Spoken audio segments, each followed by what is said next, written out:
자, 계속해서 저희가 성경의 맥이라고 하는 주제를 가지고, 제목을 가지고 저희들이 생각해 보면서 성경에 나와 있는 여러 주제들이 구약과 신약 안에 어떤 식으로 녹아져 있는지를 저희들이 살펴볼 때에 특별히 성경의 맥을 통해서 우리가 무엇을 보려고 그러냐면 예수 그리스도께서 어떤 식으로 성경에 녹아져 있는지를 저희들이 좀 생각해 보려고 합니다. 자, 그럴 때 우리가 성경의 맥에 대해서 우리가 살펴보는 여러 가지 이유가 있지만 저희들이 성경의 맥을 통해서 좀 같이 고민하고 싶은 건 이거예요. 하나님이 갖고 있는 궁극적인 계획에 대해서 관심을 갖기를 원하는 겁니다. 그러니까 우리가 지금 성경의 맥이라고 하는 수많은 주제들은 하나님의 계획이고 하나님의 계획이 어떤 모양으로 성취되는지 또는 예수 그리스도 안에서 어떤 식으로 성취되고 있는지에 대한 내용을 여러분들과 함께 살펴보려고 합니다.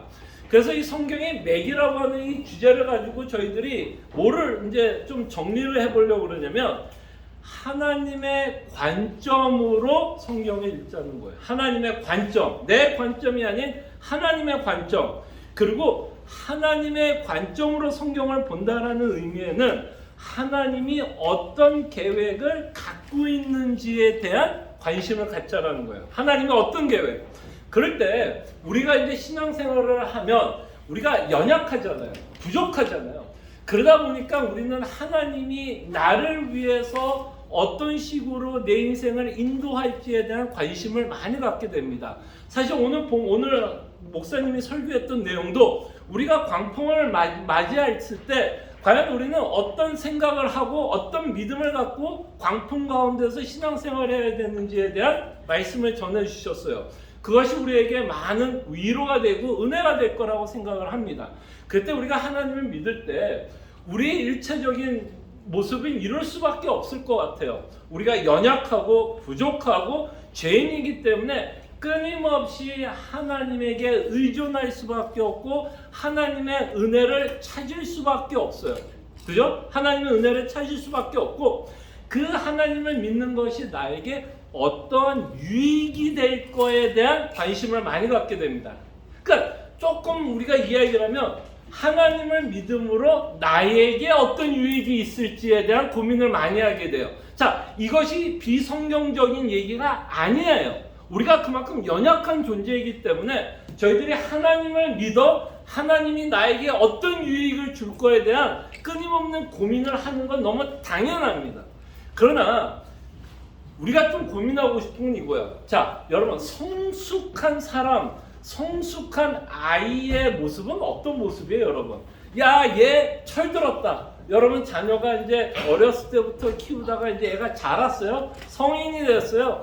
그렇게 성인이 된 자녀를 보면서 야, 얘 진짜 많이 컸구나, 철들었구나 라고 생각하는 경우가 어느 때 야, 얘가 진짜 철들었구나를 언제 느껴요? 어느 때 철들었다고 생각이 들죠?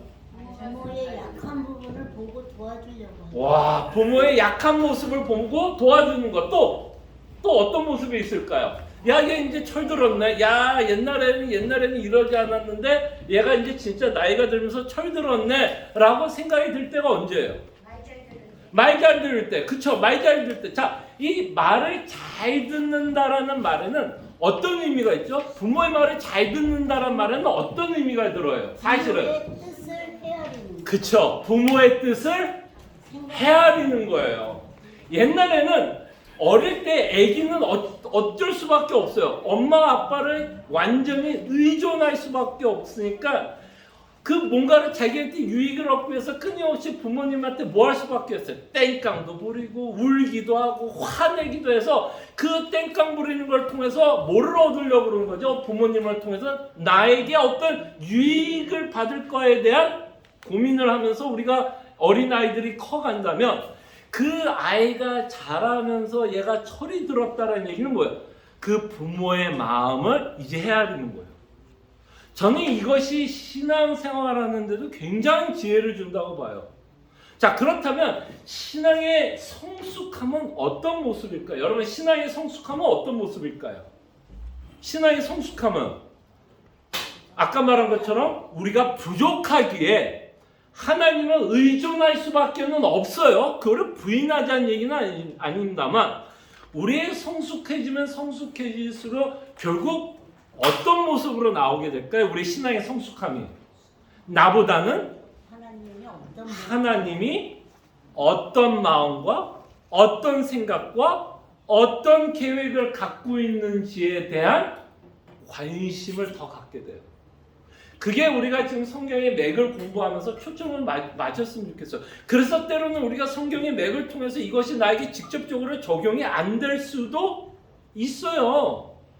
근데 우리는 매번 하나님 믿으면 이것이 나에게 지금 어떤 은혜가 있을까에 대한 고민을 하게 되는데 우리가 더 성숙해지고 자라난다면 누구에게 관심? 하나님.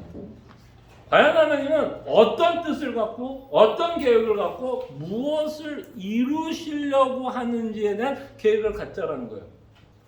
그것이 설령 여러분들에게 직접적으로 유익이 안 된다고 해도 신앙의 성숙함은 뭐예요? 결국 아버지의 뜻이 무엇인지에 대한 끊임없는 고민인 것 같아요. 무슨 말인지 알겠죠? 예. 그런 의미에서 우리가 성경의 맥을 좀 생각해 보면, 자, 지난주에도 우리가 생각했던 내용이 뭐죠? 그쵸? 예. 지난주는 하나 모임이었고, 지지난주엔 저희가 땅에 대해서 공부했습니다.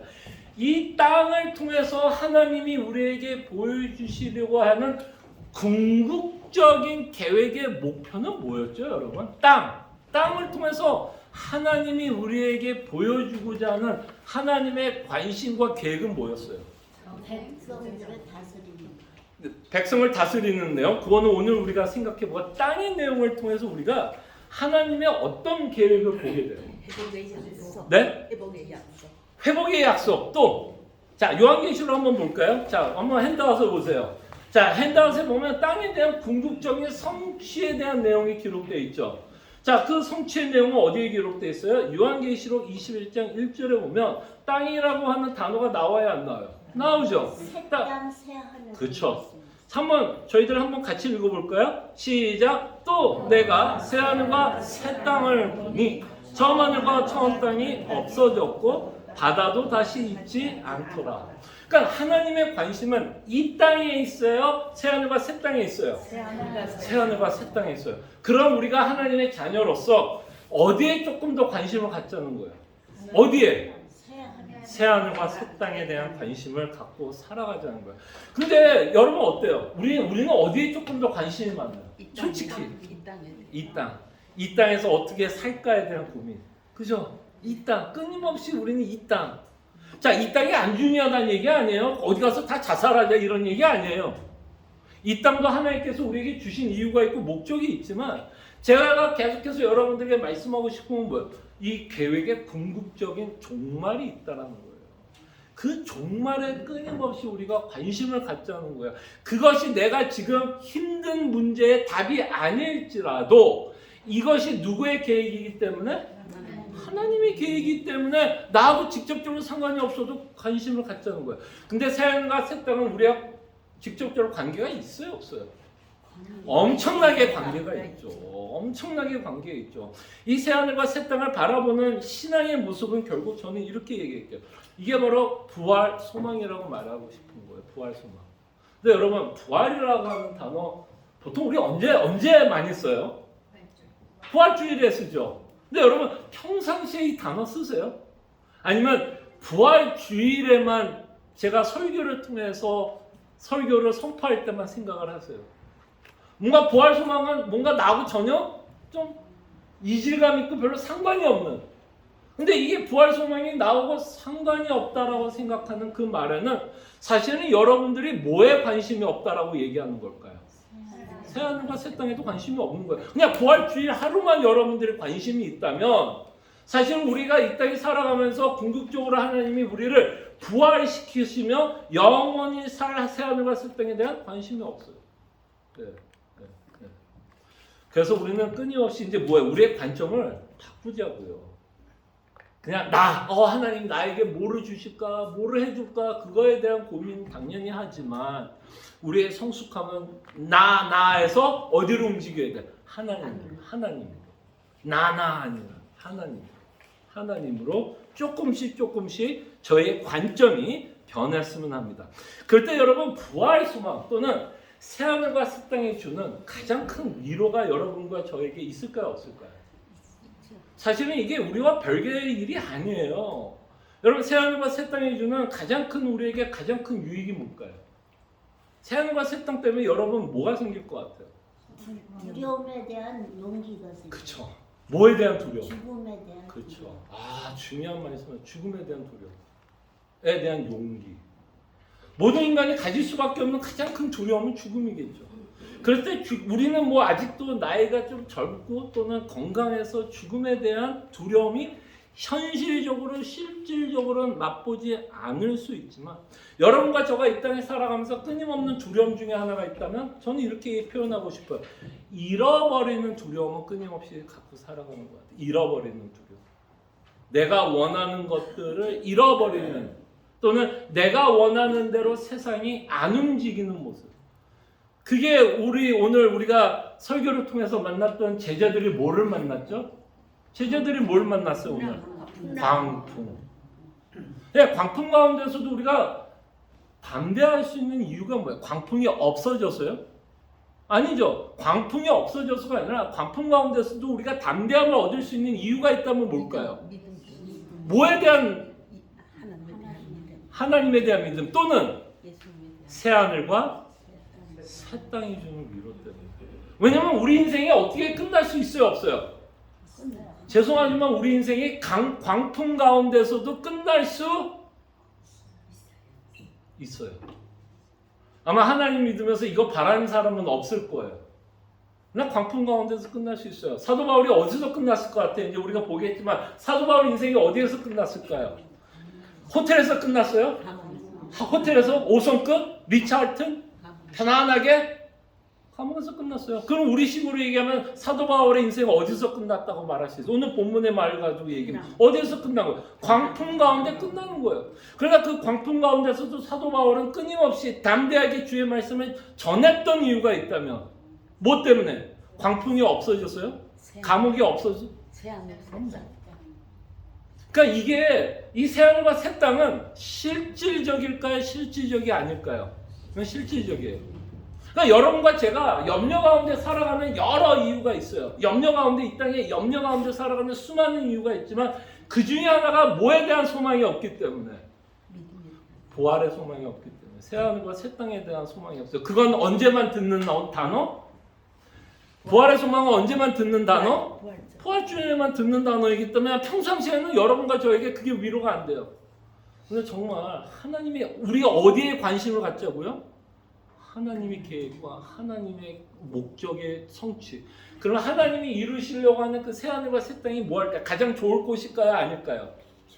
거기가 가장 좋을 곳이라는 거예요. 근데 우리의 문제는 뭐예요?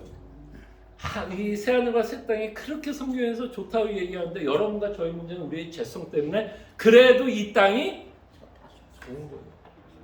좋은 거예요.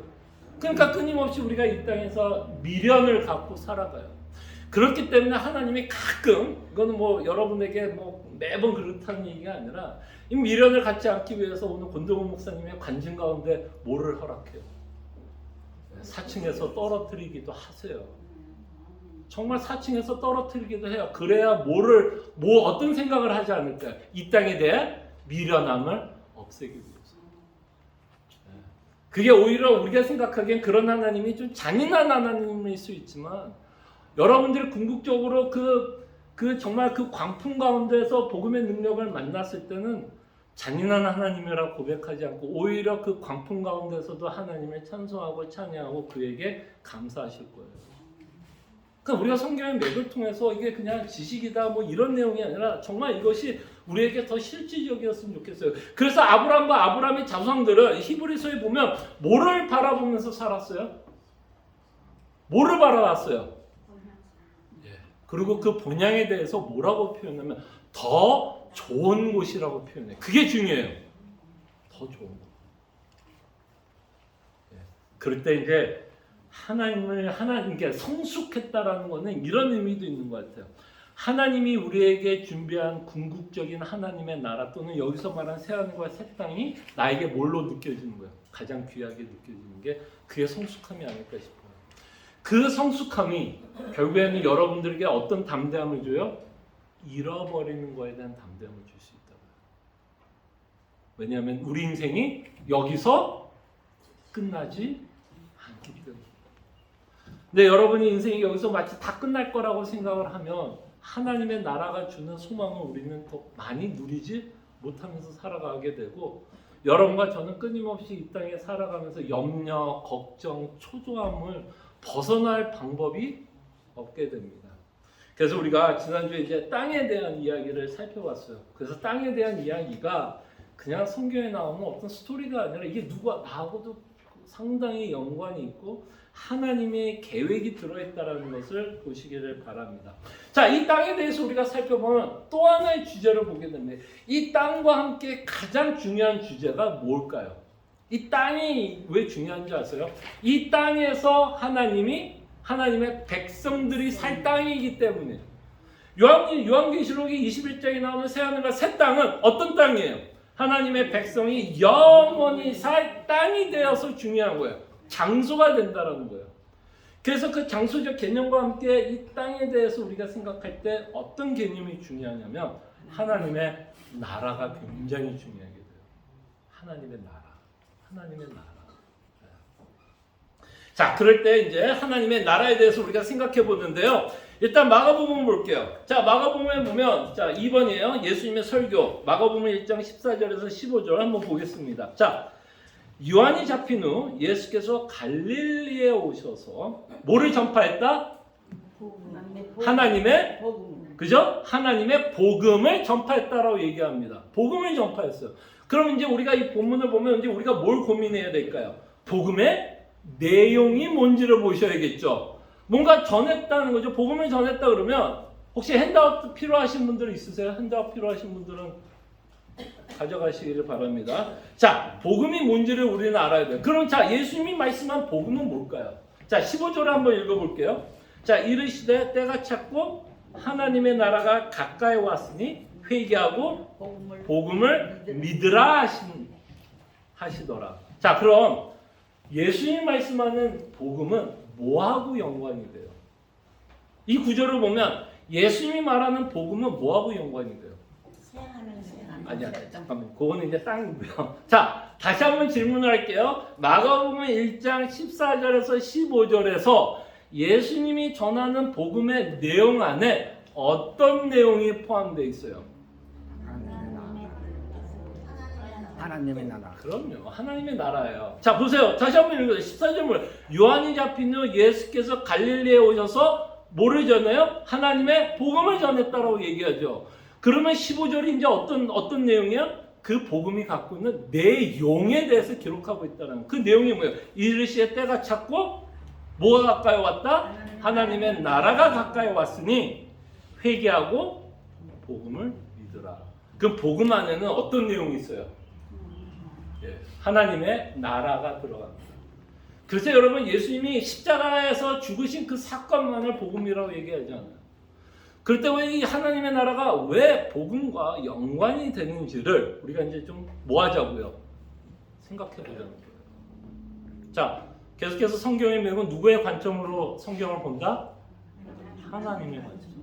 하나님의 관점. 내 관점이야. 내가 뭐가 더 관심 있고 내가 뭘 더 좋아하는 그거를 보는 게 아니라 하나님의 관점. 그럼 예수님이 하나님의 나라에 대해서 이야기하고 있다면 우리는 당연히 예수님이 전하는 하나님의 나라에 대한 관심을 가져야 돼요. 자, 그렇다면 이제 여기서 질문이 이거예요. 예수님이 마가복음을 통해서 처음으로 하나님의 나라에 대한 이야기를 했을까요? 예수님이 처음이겠지만 성경 전체에서 하나님의 나라가 예수님이 처음으로 전한 내용일까요? 아니면 그전에도 뭔가 하나님의 나라에 대한 내용이 있었을까요? 그전에도 하나님의 나라에 대한 내용이 있었어요. 그게 어디에서 우리가 보게 돼요? 뱀하고 그 여자하고 원수지간 되면서 그 자손. 그렇죠. 맞습니다. 그래서 지금 제가 뭘 얘기하고 싶으냐면 하나님의 나라에 대한 개념을 우리가 바르게 이해하려면 사실은 우리는 어디서 봐야 돼요? 구약을 통해서 봐야 돼요. 구약을 통해서 과연 하나님의 나라라고 하는 이 개념이 어떤 식으로 나타나고 있는지를 우리는 봐야 돼요. 그러니까 사실 예수님이 전하고 있는 이 복음의 내용, 하나님의 나라에 대한 복음의 내용을 알기 위해서는 사실은 여러분들이 뭐를 알아야 돼요? 구약을 알아셔야 돼요. 그 구약을 아는 것만큼 하나님의 나라가 갖고 있는 복음의 풍성함을 여러분들은 누리면서 살아가게 됩니다. 자, 지금 이제 전명재 성도님이 대답을 잘한 것처럼 하나님의 나라는 이미 창세기 1장과 2장을 통해서 하나님의 나라가 세워졌어요. 근데 거기서는 물론 하나님의 나라라고 하는 단어는 나오지는 않지만 개념이 나와요. 하나님의 나라에 대한 개념. 그랬을 때 나라의 개념이 어떤 식으로 나올 거야? 에덴 동산에서. 나라의 개념이 나온다면 어떤 식으로 나와요? 자, 나라라고 하면 자, 매번 여러분들에게 묻습니다. 나라의 개념. 뭐뭐가 어떤 요소가 있어야 되죠? 나라가 되기 위해서 가장 기본적으로 갖춰야 되는 세 가지 내용이 있습니다. 나라, 땅이 있어야 돼요. 백성이 있어야 돼요. 또 통치자. 그쵸, 통치자. 에덴 동산에 이 내용이 있어요, 없어요? 직접적으로는 없어요. 그쵸. 직접적으로는 없지만 간접적으로는 이 내용이 있다고 합니다. 간접적으로. 그랬을 때, 자, 백성이 누구죠? 창세기 1장에서 여자의 씨. 그거는 이제 우리가 예수님 통해서 보는 내용이고, 너무 앞서가시는 것 같아요. 자, 창세기 1장을 통해서 1장과 2장을 통해서 하나님의 나라의 백성은 아담과 하와가 되겠고, 그 땅은 어디예요? 그 땅 에덴 동산이 되고, 통치자는 누구예요? 하나님. 그리고 하나님은 그 에덴 동산에서 뭘로 통치하죠? 아담과 하와를 율법을 통해서. 그 율법이 뭐였어요? 선악을 알게 하는 열매를 먹을 경우 너희는 정령 죽는다. 그게 하나님의 뭐예요? 통치 방법이죠. 그래서 아담이 그 나라에 살기 위해서는 하나님이 주신 율법을 지켜야 돼요. 지켜야 돼요. 근데 이미 에덴 동산은 하나님이 만드신 그 나라의 모형이 깨졌어요, 안 깨졌어요? 깨졌어요. 그게 이제 창세기 3장을 통해서 이제 누가 들어오죠? 뱀이 들어오죠. 마귀가 들어와서 아담과 하와를 속이게 됩니다. 그러므로 이제는 아담과 하와가 어느 나라에 속했다라고 말할 수 있을까요? 어느 나라? 그렇죠. 이제 이따가 이제 사도 바울은 이거를 흑암의 권세 아래 있다라고 표현을 할 거예요. 이건 사도 바울의 표현, 제 표현이 아니라 사도 바울. 그래서 이때부터 이제 하나님의 나라와 함께 어떤 나라도 함께 들어와요? 흑암의 권세 또는 사탄의 나라가 들어와요. 그럴 때 모든 인간은 아담과 하와는 이제부터는 하나님의 나라에 속한 자들이 아니라 어디에 속한 자일까요? 이제 사탄의 나라에서 태어나게 돼요. 사탄의 나라에서 태어나게 됩니다. 근데 그 사탄의 나라에 태어났을 때 결국 어떤 일이 벌어져요? 그 인간들은 다 하나님으로부터 정령 죽게 돼요. 심판이 주어집니다. 그럴 때 하나님이 이제 뭘 약속할까요? 이제 여러분 이제 지금 우리가 살펴보고 있는 게 내용이 뭐죠? 하나님의 나라잖아요.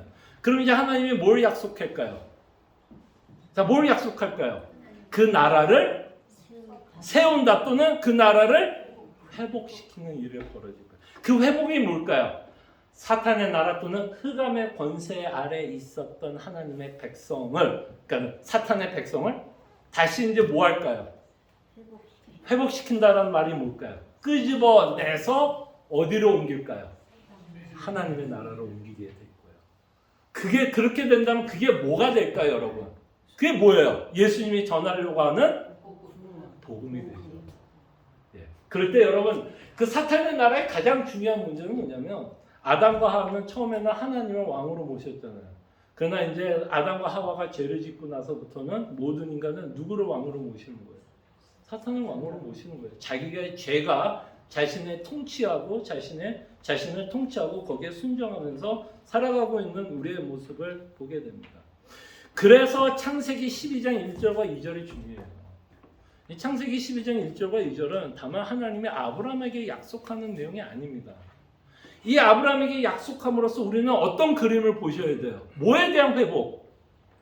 뭐에 대한 회복?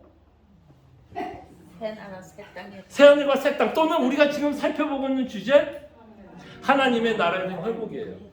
그 약속이 이미 하나님이 아브라함에게 주어지고 있다는 것을 우리는 보게 됩니다. 창세기 12장 1절 잊어볼게요.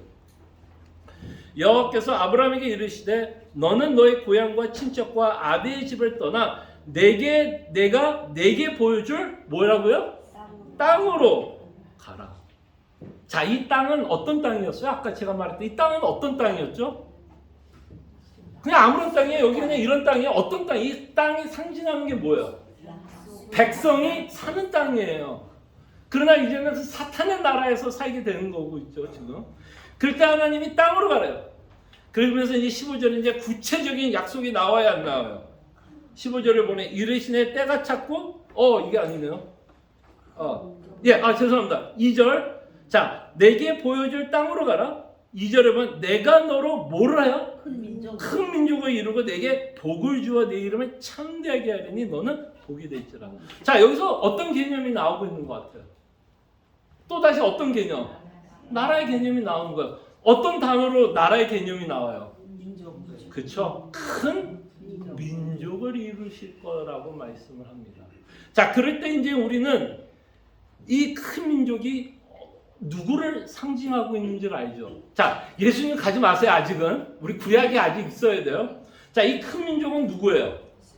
이스라엘이잖아요. 이스라엘. 여러분 이제 출애굽기를 통해서 큰 민족을 이루게 되고 그 큰 민족을 통해서 하나님이 뭐를 만들죠? 나라를 만들잖아요. 나라를. 가나안이라고 하는 땅에서 나라를 만들고 여러분들이 사무엘 상하, 역대 상하, 열왕기 상하 읽으면서 수많은 누구를 만났어요. 수많은 그렇죠. 수많은 왕들을 만나게 됩니다. 그 왕들이 뭐를 해요? 하나님이 세운 이스라엘이라는 나라를 통치하고 있는 것을 보게 됩니다. 그 나라예요. 그 나라. 자, 근데 여러분 생각해 보세요. 이제 자, 하나님의 나라의 개념 가운데 우리가 생각해 봐야 되는 건 정체성이 되게 중요해요. 어떤 나라든 정체성이 있죠. 그 나라가 갖고 있는 정체성이 있는데 이 창세기 18장 19절을 통해서 이 나라가 갖고 있는 정체성을 보세요. 자, 내가 그로 지식과 권속에게 명하여 여호와의 도를 지켜 의와 공도를 행하게 하려고 그를 택하였나니 이는 나 여호와가 아브라함에게 대하여 말할 일을 이루려 함이니라. 그러면 이 나라, 하나님이 특별히 이스라엘 민족이라는 나라를 이제 앞으로 세울 거예요. 이제 400년 후에. 그죠? 모세를 통해서 이제 끌고 나와서 가나안에서 나라를 세울 거예요. 근데 그 나라의 특징이 뭐예요? 정체성이 뭐예요? 그 나라는 어떤 나라여야 해요? 하나님을 섬기하는. 그렇죠. 여기 보면 어떤 단어로 제가 줄쳐놨죠?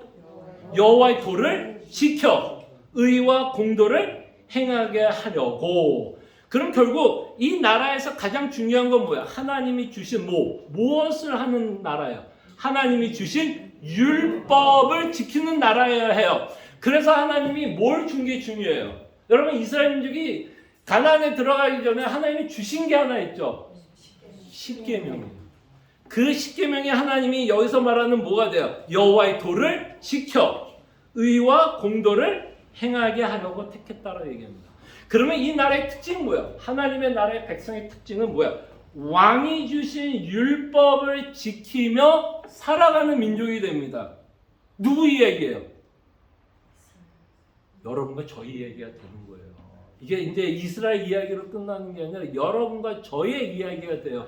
여러분들도 율법을 지키면서 살아가잖아요. 그죠? 여러분들의 삶이 그렇게 됩니다. 자, 근데 이제 문제가 뭐냐면, 자, 이 나라의 정체성이 여호와의 도를 지켜 의와 공도를 행하는 자들이 이 하나님의 나라에 살 수 있는 거죠. 그러면 하나님의 도와 의와 공도를 지키지 못하는 자들은 어떻게 될까요? 거기가 공의와 정의예요. 어디요? 네, 공도라는 단어고요. 그래요? 아, 죄송합니다. 제가 그러면 공의와 오케이. 정의를 행하게 하려고. 18장 19절이요? 예, 네. 공의와 정의와 오케이. 그러면 제가 그냥 짤막하게 공의와 정의. 오케이. 네. 그러니까 일단 요약을 하자면 하나님의 도를 지키고 정의와 공의를 행해야 돼요. 그런 자만이 어디에 살 수 있어요? 하나님의 나라에 살 수 있는 조건을 갖추게 된다는 거예요. 자, 이걸 이해하면 이스라엘의 역사를 이해할 수 있을까요? 없을까요? 왜 이스라엘 민족이 바벨론의 포로가 됐을까요, 여러분? 왜 이스라엘 나라가 망했을까요? 그냥 정치적으로 이스라엘 민족이 약해서? 아니면 바벨론이 정치적으로 군사적으로 더 강했기 때문에? 아니에요. 하나님의 율법을 지키지 않았어. 바로 그거예요. 이 나라의 백성으로 살 수 있는 유일한 조건은 하나님의 율법을 지키는 자만이 하나님의 나라에 살 수 있어요.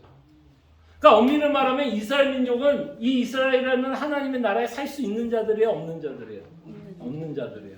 그리고 앞으로 이제 예레미야를 볼게요. 앞에 이제 예레미야 23장 23절 5절에 보면 여호와의 말씀이라 보라 때가 이르르니 내가 다윗에게 한 의로운 가지를 일으킬 것이라. 왜 하나님이 다윗에게 한 의로운 가지를 일으켜야 되는 이유가 굉장히 중요해요. 한번 생각해 보자고요. 다윗에게 한 의로운 가지를 일으킬 것이라. 그가 왕이 되어 지혜롭게 다스리며 세상에서 정의와 공의를 행할 것이며. 자, 다윗도 왕이었어요, 아니었어요? 왕이었어요. 근데 마치 다윗이 안에 다른 왕이 필요하다라고 이야기하는 것 같지 않으세요? 자, 그럴 때 왜 다윗이 안에 다른 왕이 필요했을까요, 여러분? 여러분, 이스라엘 나라가 왜 망했을 것 같아요? 아까 말한 것처럼 율법을 지키지 않은 거예요. 그래서 이스라엘의 모든 왕들은 뭐 할 수밖에 없는지 아세요? 다 죽을 수가 없어. 예, 망할 수밖에 없어요. 왜? 이유가 중요해요. 이유가 뭐예요? 하나님의 율법을 지키지 그렇죠. 율법을 지키지 못했기 때문에. 그거는 아담과 하와도 않았어. 똑같은 원리예요. 여러분, 에덴 동산에서 일어났던 그 사건은 끊임없이 지금 뭐 하고 있는 것 같아요? 되풀이되고 있는 내용이야, 사실은. 조금 더 되풀이되면서 구체적으로 이스라엘 민족이 하나님 앞에서 죄를 짓고 율법을 지키지 않는 내용이 더 구체화돼서 우리에게 보여주고 있지만 사실은 에덴 동산 이야기가 사실은 구약 전체에서 흐르고 있는 내용이에요. 자, 그렇다면 이 약속이 왜 필요한지 알겠죠? 내가 다윗에게 한 의로운 가지를 일으킬 것이라. 다윗이 아닌 새로운 가지가 필요하고 새로운 왕이 필요한데 이 왕은 어떤 왕이어야 할까요? 어떤 왕이어야 될까요? 온전히 하나님의 법을 지킬 수 있는 완전한 사람. 그럼요. 율법과 공의와 정의를 행하는 왕이 필요합니다. 그리고 이스라엘의 그 율법도 너희들은 결국은 지킬 수 없다는 걸 보여주기 위해서 계속. 예, 맞아요. 그러니까 여러분들이 우리가 이제 이스라엘의 역사를 보면 야, 저들 왜 저래? 라는 부분들이 있죠. 저들 왜 저래? 그게 누구의 얘기예요? 그게 내 얘기예요, 여러분. 저들이나 우리나 하나님이 보시기에는 똑같아요. 똑같아요. 그렇기 때문에 이들은 패망할 수밖에 없어요. 이 패망해 가는 과정을 통해서 누가 이 땅에 오시는 거죠? 다윗의 가지로 오신 누구요? 이제는 얘기했습니다. 예수님이 오신 거예요. 자, 그렇다면 이제 마가복음 이제 뒷장에 가면 이게 복음이 되는 이유가 알겠죠? 복음이 왜 돼요? 요한이 잡힌 후에 예수께서 갈릴리에 오셔서 하나님의 복음을 전파하여 이르시되 때가 찼고 하나님의 나라가 가까워왔으니 회개하고 복음을 믿으라. 이 복음의 내용은 무슨 내용일까요? 그러면 하나님의 나라와 연관을 시켜서 예수님 말하고자 하는 복음의 내용은 뭘까요? 복음의 내용이 뭐예요? 모든 인간은 원래 어디 있었는데?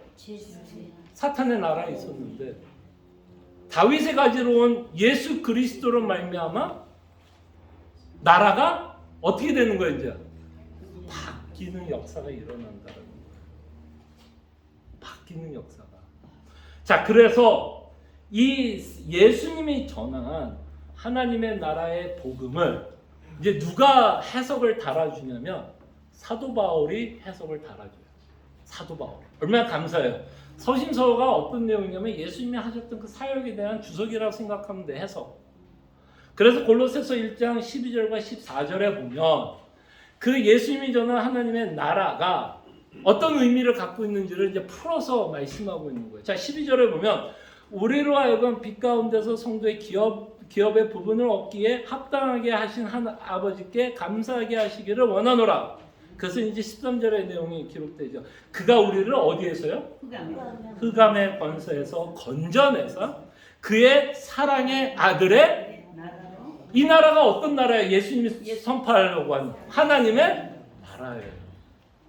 그러면 왜 이 내용이 뭐가 되는 거죠? 이 내용이 뭐예요? 복음이 되는 거예요. 예. 그의 사랑의 아들의 나라로 옮기셨으니 그 아들에서 우리가 속량 곧 죄사함을 얻었도다. 예. 자, 그래서 우리가 이제는 더 이상 사탄의 나라 흑암의 권세 아래에 있지 않고 하나님의 나라에 속했다라는 것을 말씀합니다. 자, 근데 이제 여기서 우리가 한 가지만 좀 보자고요. 자, 우리가 생각하는 하나님의 나라는 종말이죠. 종말이에요. 하나님의 나라. 예, 궁극적인 하나님의 나라는 종말에 있을 내용이에요. 종말이에요. 자, 근데 골로새서 1장 12절과 14절에 보면 이게 마치 마지막에만 있을 것 같이 이야기 아니면 현재 우리의 상태를 이야기하는 것 같아요. 언제 뭔 것 같아요? 하나님의 나라는 마지막에 내가 죽고 나서 가는 곳, 예수님이 재림해서 가는 곳처럼 이야기해요. 사도 바울은 이게 현재형으로 이야기하는 것 같아요. 이게 현재형이에요. 이게 현재형이에요. 그러니까 이게 이제 좀 뭐 어려운 개념일 수도 있지만 종말에 있을 하나님의 나라에 우리가 뭐 했다라고 이제 신학자들이 이렇게 표현해요. 종말에 있을 하나님의 나라의 종말이 뭐라고 그래요? 이미 우리 안에 침투해왔다라고 표현해요. 침투. 그렇기 때문에 여러분들은 지금 어느 나라의 백성으로 지금 살아가요? 하나님의 나라의 백성으로 살아간다라고 지금 골로새서에서 예수님이 말하는 거예요. 그러니까 여러분들은 하나님의 나라가 이게 뭐예요? 종말에만 내가 죽어서만 가는 게 아니라 이미 우리가 지금 하나님의 나라의 백성으로 살아가요. 그 증거가 뭘까요? 여러분들이 지금 이미 하나님의 나라의 백성으로 살아가는 증거가 뭘까요? 증거가 있을까요? 없을까요? 뭐예요, 증거가? 예수님을 믿고 회개하면서. 그렇죠. 예수님을 믿고 회개. 또 이 나라의 개념에서 가장 중요한 게 뭘까요? 누가 주인이냐는 거 아니야, 사실은. 나라의 개념에서 누구에게 통치를 받고 내가 누구에게 순종하면서 살아가고 있느냐가 가장 중요한 개념이라면 그전에는 우리가 흑암의 권세 아래 죄만을 섬기며 살아갔다면 이제는 누가 우리의 주로 여기면서 살아가요? 예수님. 네. 그리고 하나님이 약속한 아브라함에게 말했던 큰 민족은 누굴까요? 큰 민족은 누구예요? 이스라엘인데 그 이스라엘이 누굴까요? 그 이스라엘이 누굴까요? 예수님을 믿는 그렇죠. 예수님을 믿는 모든 자들이 하나님의 백성으로 예수를 주로 고백하면서 이미 살아가고 있어요. 그러면 여기에 아직은 있어요, 없어요? 아직은 있어요. 이미가 있다면 이제 여기에 이제 또 하나의 개념이 뭐가 되면 아직이 있는데요. 아직이 뭘까요? 아직이 뭐냐면 아까 여러분들에게 읽어줬던 새 하늘과 새 땅이에요. 왜냐면 여기가 여러분들이 영원히 살 땅이에요? 지금 밟고 있는 땅이? 아니에요. 그러니까 이건 뭐예요? 아직? 뭐하다고 표현해야 될까? 아직 기다리고 있는 거예요. 우리가 아직 기다리고 있다고 해서 하나님의 나라의 백성이 아닌 건 아니에요. 이미 하나님의 나라의 백성으로 하나님의 나라 새하늘과 새 땅을 기대하면서 기다리면서 소망하면서 살아갑니다. 자, 그렇다면 이런 인생은 여러분 이렇게 하나님의 나라의 백성으로 살아가는 우리에게는 삶의 적용이 있을까요? 없을까요? 삶의 적용이 있을까요? 없을까요? 여러분들이 하나님의 나라의 백성으로 이미 하나님의 나라의 백성으로 이 땅에 살아간다면 여러분 어떤 삶을 살아야 될까요? 어떤 삶을 살아야 돼요? 하나님이 주신 뭐? 율법을 지키면서 정의, 공의를 행하면서 살아가야 한다는 거예요. 자, 그거에 대한 내용이 이제 골로새서를 한번 볼까요? 골로새서 3장 1절에서 5절. 특별히 5절에 있는 내용 한번 볼까요? 5절. 자, 하나님의 나라의 백성.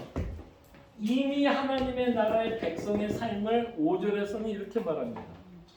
그러므로 땅에 있는 지체를 죽이라. 곧 음란과 부정과 사욕과 악한 정욕과 탐심이니 탐심은 우상 숭배니라.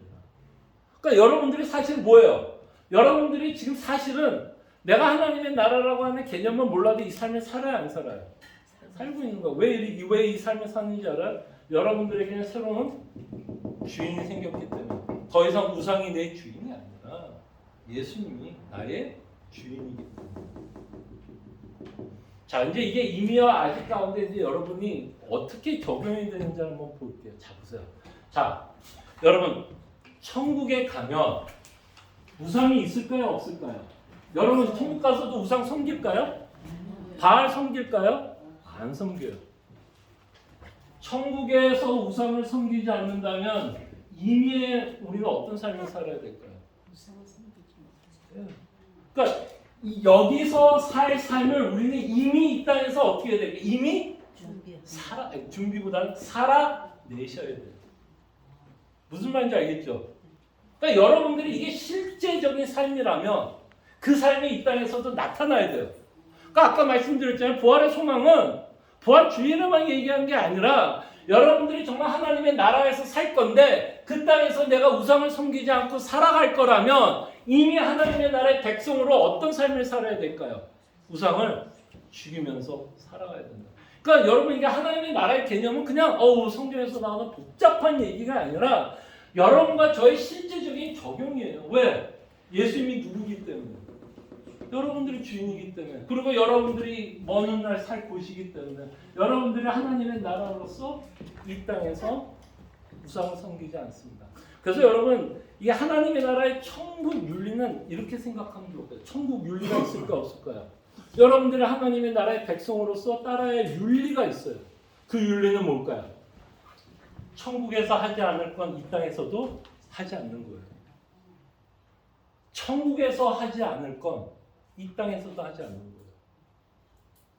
한번 곰곰이 생각해봐. 여러분들이 지금 살고 있는 삶 가운데서 내가 천국에서 안 할 거라면 이 땅에서도 하지 않는 거예요. 그 원리를 갖고 우리는 살아야 되는 것 같아요. 그 우상을 섬기지 않을 거잖아요. 그럼 확실하죠. 그럼 이 땅에서도 우상을 섬기지 않고 우리 안에 있는 우상을 뭐 해야 돼요? 죽이면서. 그게 이 땅에서 살아가는 천국 백성의 삶이에요. 자, 또 하나 역으로 얘기할까요? 자, 여기 천국에 가면 여기 계신 분들이 다 독방을 쓸까요? 독방 쓸 사람 있어요? 원베드룸 독방에서 살 사람. 아유, 목사님 저 그냥 독방에서 사는 게 편할 것 같아요. 그런 생각 드는 사람 있어요? 독방에서 안 살 거예요. 독방에서 안 살 거예요. 다 같이 하나님을 예배하면서 영원히 살 거예요. 자, 천국에서 여러분 어떻게 살 것 같아요? 성도들하고 서로 미워하고 수근수근대고 헐뜯고 남 얘기하고 막 이러면서 살 것 같아요? 아니면 정말 사랑하면서 살 것 같아요? 그죠? 그렇다면 우리가 이 땅에서 어떻게 살아야 돼요? 그래서 사랑하면서 사는 거예요. 왜? 우리가 하나님의 나라의 백성이기 때문에. 천국에서 할 것처럼 이 땅에서도 사는 거예요. 자, 천국에서 여러분 영원히 이제 해야 되는, 그러면서 이제 천국에서 가장 여러분들이 영원히 할 일이 뭘까요? 하는 일이 뭘까요? 우상도 없을 거고, 물론 성도를 사랑하면서 살겠지만, 천국에서 사는 여러분들이 영원히 하는 것 중에 하나가 뭘까요? 하나님을 찬양하고 예배하는 삶을 살 거예요. 물론 이 세상에서 우리가 예배했던 형태는 아닐 겁니다. 저도 모르겠어요. 어떤 식으로 천국에서 하나님을 영원히 예배할지는 모르겠어요. 그렇지만 이 형태는 아니겠죠. 뭐 저 같은 사람이 매주 서가지고 여러분 찬송가 리드 하면 좀 괴롭겠죠. 그런 형식은 아니겠지만 우리가 영원히 뭐는 할 거예요. 하나님을 예배하면서 살 거예요. 영원히. 영원히. 그러면 이 땅에서 여러분 어떻게 살아야 될까요? 예배하면서, 예배자로. 또 이곳에서 하나님께 영원히 영광을 돌리면서 살 거예요. 여러분 자기중심적이 아닌 끊임없이 하나님을 위한 삶을 산다면 우리는 이 땅에서도 어떻게 살까요? 내 중심이 아닌 하나님께 영광을 돌리면서 살 거예요. 그러니까 이 천국의 삶, 천국이라고 하는 개념은 그냥 성경에 나오는 개념이 아니라 여러분과 저의 뭐가 돼? 삶이 돼야 돼요. 근데 뭐 제가 천국 개념을 얘기하지 않더라도 이건 성경에서 끊임없이 우리에게 요구하는 삶이잖아요. 서로 사랑하라, 하나님 예배하라, 우상 죽이라. 이건 하나님의 나라 상관없어도 우리가 살아야 되는 삶이죠. 근데 성경은 하나님의 나라의 개념을 가지고 뭘 얘기해요? 우리가 이 땅에 하나님의 나라의 백성으로 어떤 삶을 살아가야 할지를 가리킨다고요. 그렇기 때문에 이거는 뭐가 되면 안 돼요? 지식으로 끝나면 안 돼요. 그랬더라, 카더라. 아, 하나님 나라가 있더라. 이렇게 얘기하면 뭐예요? 나하고는 전혀 상관이 없는 것처럼 얘기하는 거예요. 근데 여러분들과 상관이 있다면 골로새서에서 나오는 것처럼 땅에 있는 지체를 죽이고 우상을 죽이고 그 다음에 골로새서 3장을 통해서 끊임없이 보면 형제를 사랑하는 이야기도 나오고 하나님께 시와 찬송으로 예배하는 내용들도 끊임없이 골로새서 3장에 나오고 있는 내용을 저희들이 보게 됩니다. 그럴 때 여러분 이 하나님의 나라에 들어가기 위해서 어떤 일이 있었는지 여러분 아십니까? 여러분 그저 여러분들이 그냥 공짜로 하나님의 나라에 들어가지는 않았어요. 자 골로새서 아까 삐버목교의 만왕의 왕 예수님 14절에 뭐라고 기록되어 있죠? 여러분들이 하나님의 나라에 들어가기 위해서 14절에 뭐라고 기록되어 있어요? 만왕의 왕 예수님 골로새서 1장 14절 뭐라고 기록되어 있죠? 그 아들 안에서 우리가 속량 곧 죄사함을 얻었다. 죄사함을 우리가 어떻게 받았어요? 예수님 십자가 그럼요. 여러분과 저는 공짜로 하나님의 나라에 들어왔어요. 룰루랄라 하면서. 근데 여러분과 제가 하나님의 나라에 들어오기 위해서는 독생자 대신 예수님이 십자가를 통해서 죽음을 통해서 제가 이제 이렇게 썼죠. 하나님의 나라의 비자가 하나님의 나라의 비자를 얻게 되는 거예요. 정말 여러분 진짜 하나님의 나라의 백성으로 살아가는 어마어마한 특권자라는 걸 기억해 주시고 정말 하나님이 예수님이 십자가의 죽으심으로 우리가 흑암의 나라에서 하나님의 아들, 사랑의 아들의 나라로 옮기셨다는 것도 기억해 주시고 정말 우리가 이 땅에서 그래서 어떤 삶을 살아야 할지를 우리는 고민하자고요. 그러면 우리가 하나님의 나라의 백성으로 그에 맞는 삶을 살아야겠죠. 예. 기도하죠. 우리 함께 기도했으면 합니다.